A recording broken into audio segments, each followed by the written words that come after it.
आई नमस्कार प्रणाम।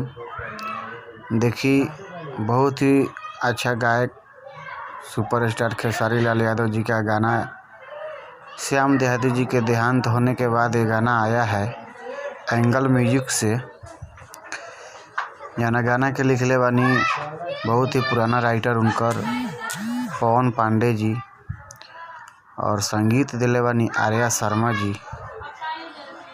और पता नहीं खेसारी लाल यादव जी के फैंस को क्या हुआ है क्या नहीं कि इस गाना को नहीं सुन पाए।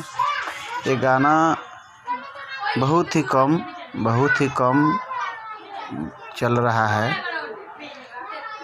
तो आप सभी से निवेदन है कि भोजपुरी इंडस्ट्री में थोड़ा मोड़ा होते रहता है, इसके लिए आप लोग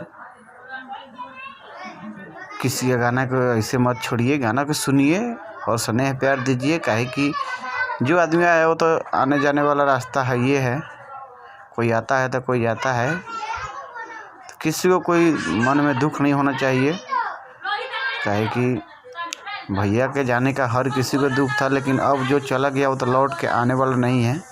तो भगवान से विनती कीजिए कि भगवान उनकी आत्मा को शांति दे, और इनके गाना को सुनिए और स्नेह प्यार दीजिए। काहे कि एक गाना आया है खेसारी लाल भैया का कि मुलायम करी राजा जी, तो ये गाना काफ़ी ज़्यादा नहीं बजा है। आप लोग कोशिश कीजिए कि ये गाना ज़्यादा से ज़्यादा बजे, और ऐसा ही वीडियो लाने के लिए मैं जैसा उनका गाना आएगा, चाहे कोई भी सिंगर का, तो मैं आपके पास सबसे पहले पहुंचाऊंगा। और सबसे पहले देखने के लिए हमारे चैनल को सब्सक्राइब कीजिएगा और कमेंट में बताइएगा किनका चाहिए, मैं उनका सबसे पहले हाजिर कर दूंगा। और लाइक ज़रूर कीजिएगा। आज की वीडियो में इतना ही। जय हो।